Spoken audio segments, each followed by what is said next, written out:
হ্যাঁ বল। এ ভাই বলছি পলাশের দাদা বিয়ে করছে, চ চ চিকেন কাবাব মটন বিরিয়ানি।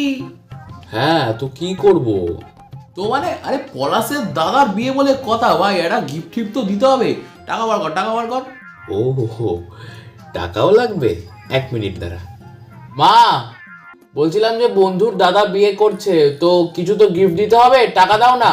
হত ছাড়া টাকার কথা বললে ঘর থেকে ছেটিয়ে বিদায় করবো। শুনতে পেয়েছিস তো? হ্যাঁ, আমার কাছে কিন্তু একটা দারুণ আইডিয়া আছে। তা দিয়ে আমাদের বন্ধুর দাদার বিয়ে বাড়িও খাওয়া হবে, একটা গিফটও দেওয়া হবে, আর অনেক দিন তো আমাদের মদও খাওয়া হয় না, একটু বোতলও হয়ে যাবে। কিসের আইডিয়া? হ্যাঁ, তো যেটা বলছি মন দিয়ে শোন। আমরা তো এই মোটামুটি 10-12 জন মতো আছি। হ্যাঁ ঠিক আছে, তো আমরা প্রত্যেকে সবাই মিলে ওই মোটামুটি 100 টাকা মতো করে দেবো, ঠিক আছে? তো 100 টাকা করে সবাই মিলে অ্যাড করলাম।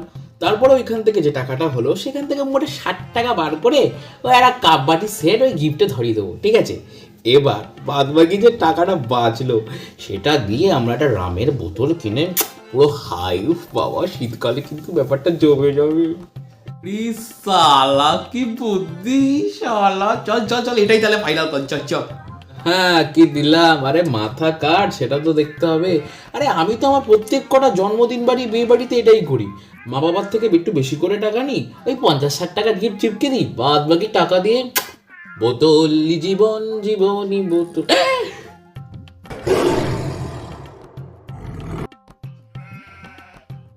উৎপাকার পোঙা মারা গেছে। বন্ধুর দাদার বিয়ে, তাই না?